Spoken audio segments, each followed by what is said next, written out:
Ada yang meragukan silsilah, bahwa betul Pak Alwi ini silsilah dari Rasulullah SAW. Ada yang mengatakan karena tidak ada catatan selama 400 tahun tentang sambungan silsilah Pak Alwi ini kepada Rasulullah Muhammad SAW.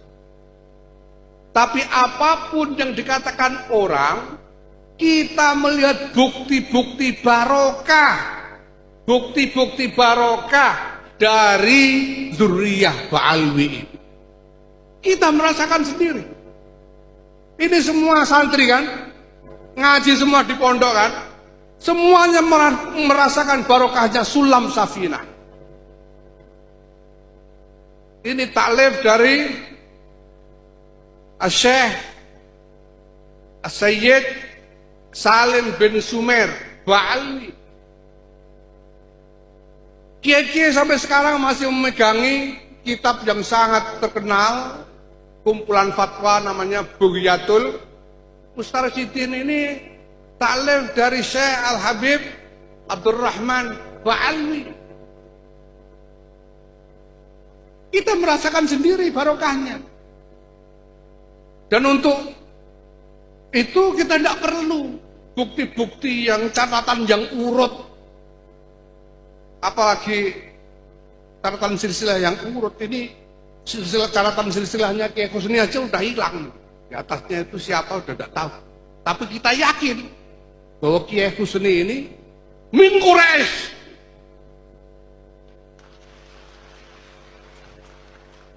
Kenapa?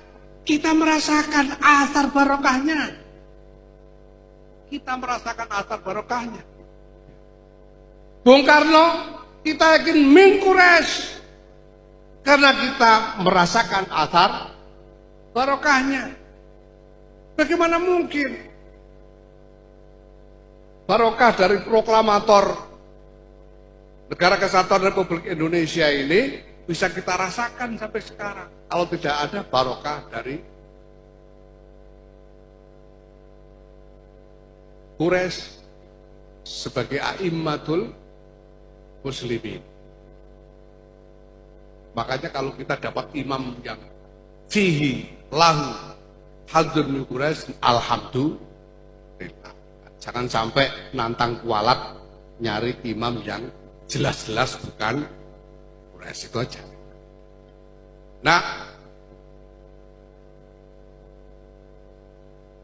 hadis Nabi saja baru dikompilasi 200 tahun setelah beliau wafat. Bukan berarti tidak ada riwayat. Ya, walaupun 200 tahun setelah Rasulullah SAW wafat tidak ada catatan tentang hadis, bukan berarti tidak ada riwayat. Walaupun 400 tahun tidak ada catatan tentang urutan silsilah Ba'alwi, bukan berarti tidak ada silsilah. Nah, maka Bapak Ibu sekalian, ya saya mengajak pada kita semua warga Nahdien tidak perlu persoalkan, karena kita sudah membuktikan sendiri, merasakan sendiri barokah. Kita yakin bahwa Ba'alwi min dzurriyyati Rasulullah sallallahu alaihi wasallam, karena kita merasakan barokahnya. Assalamualaikum warahmatullahi wabarakatuh. Hamdan wa syukran lillah, amma ba'da.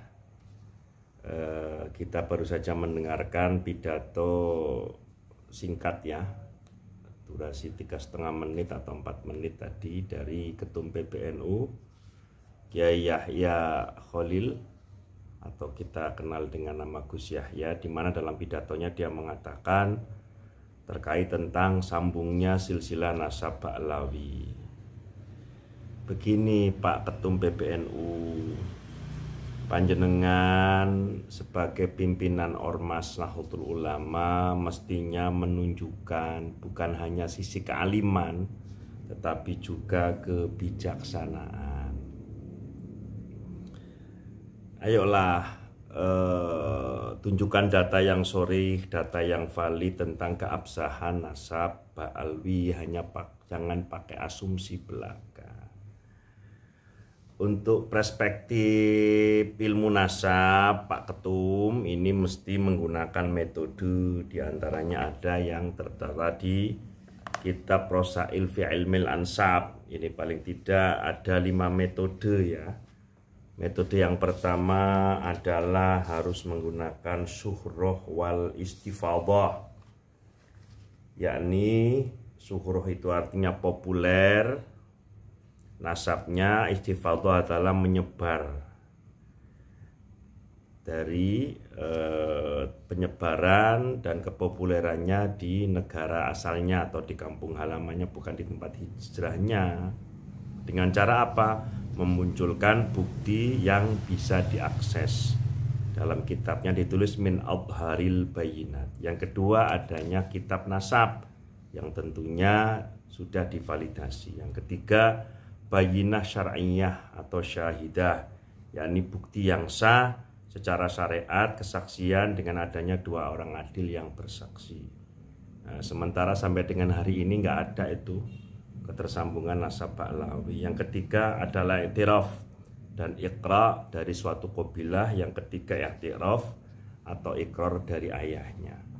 Artinya apa? Secara ilmu nasab batal nasabnya Ba'lawi. Secara ilmu filologi juga gak nyambung, apalagi DNA haplonya G. Bagaimana mungkin mengaku presisi garis laki-laki jalur Imam Husain kalau haplonya G.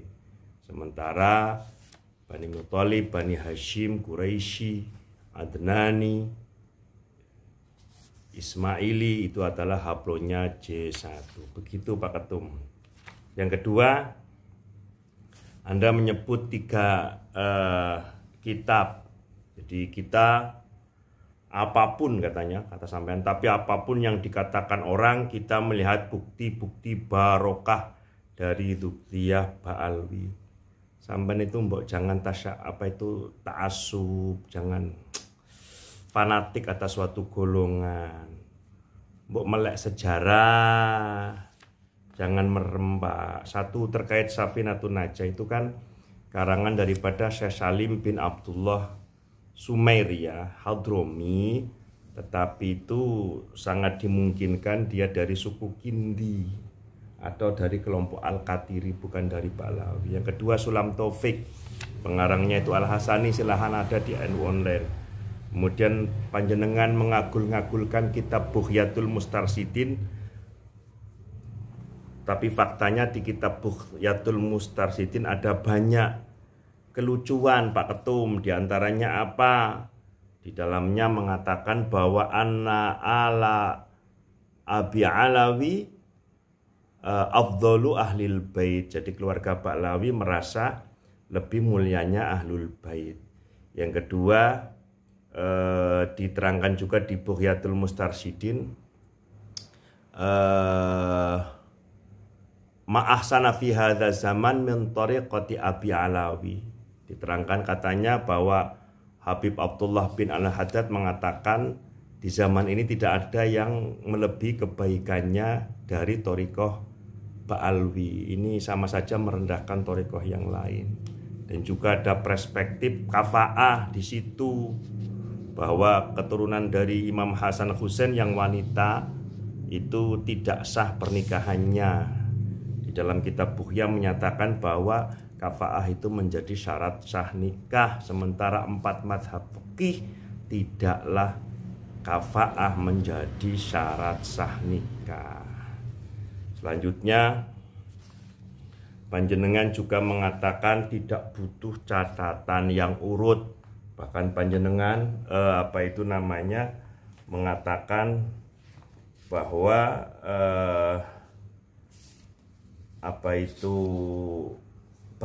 barokah dari Ba'lawi. Begini Pak Ketum, bicara barokah ilmu itu banyak sekali ya. Mari kita dengarkan sejenak dari apa yang disampaikan oleh Buya Said Aqil Siraj, bahwa banyak ulama-ulama dulu yang bukan Arab, yang non-Arab, apalagi Ba'lawi. Mari kita simak. Ketika umat Islam bingung membaca Al-Quran karena tulisan Quran zaman Rasulullah dan para sahabat titiknya saja nggak ada. Huruf Arab titiknya mawon betul wonten. Ba, ta sama. Jim, ha, kho, kodo. Dal, nggak ada bedanya. Ro, zai tidak ada bedanya. Apalagi kalau ba, ta, nun, ya sama itu. Yang berjasa besar menyempurnakan tulisan Arab, ulama, tabi'in, yaitu Imam Abul Aswad Ad-Du'ali, wafat tahun 62 Hijriah. Beliaulah yang bikin titik wadi'un nuqat al-huruf. Ba titik siji ngisor, ta titik dua nduwur, ta titik tiga. Yang bikin itu namanya Imam Abul Aswad Ad-Du'ali. Bukan orang Arab. Bukan Arab. Bukan darah Arab. Bukan Yaman darah juga. Persia. Sudah ada titik, mulai terang baca Quran, masih kangelan. Setelah Islam berkembang luas,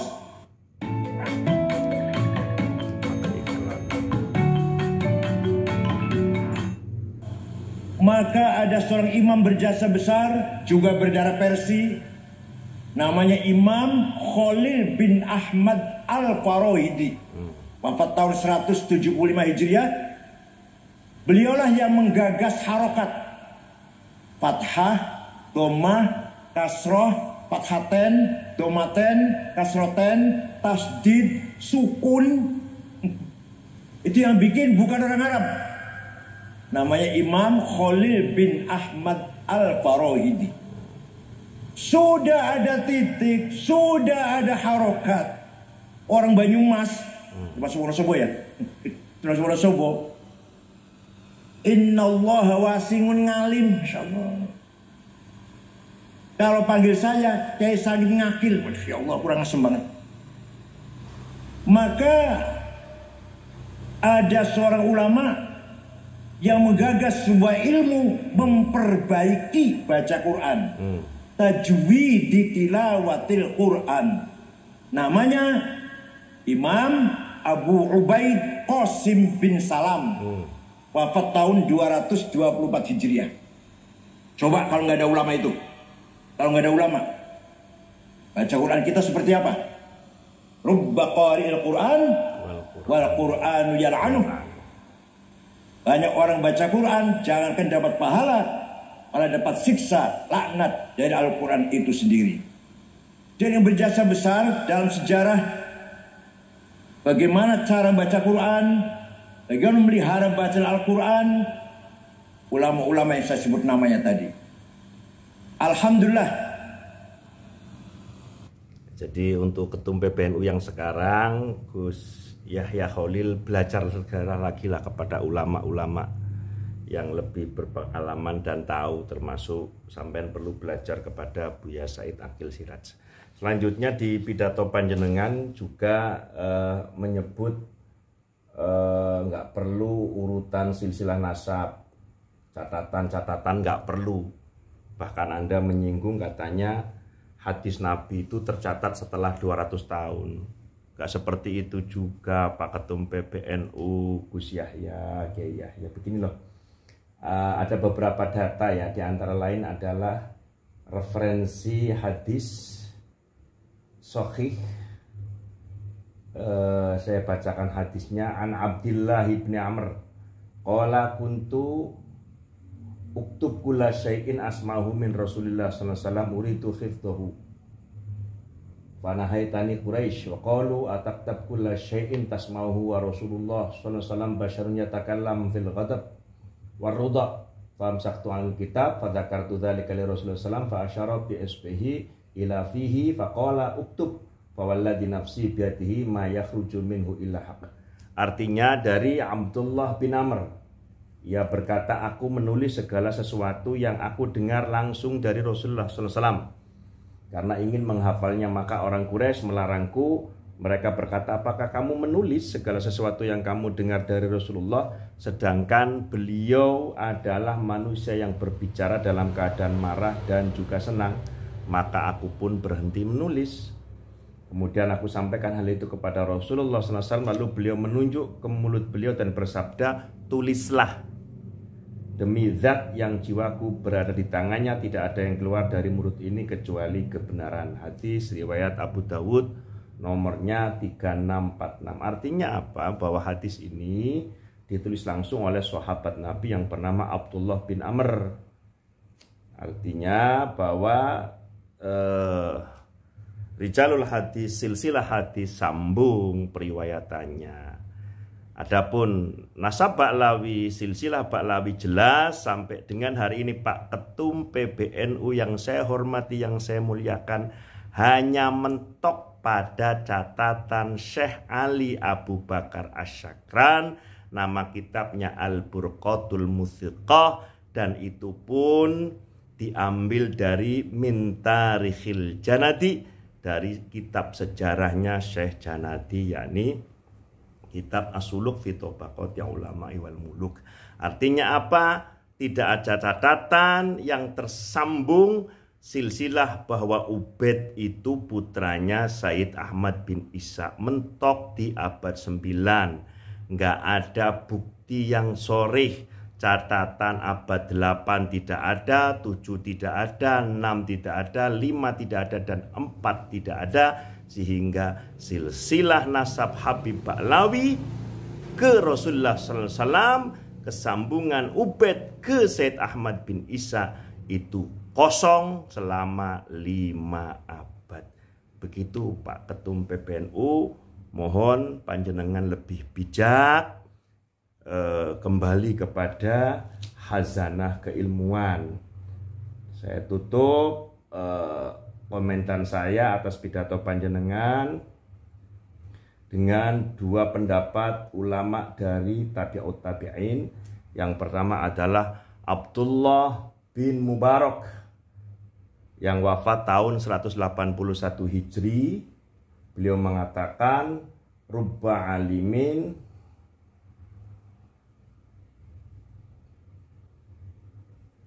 yang artinya betapa banyak orang yang berilmu yang dibinasakan oleh kebodohannya terhadap adab dan amal, dan ilmunya tidak bermanfaat.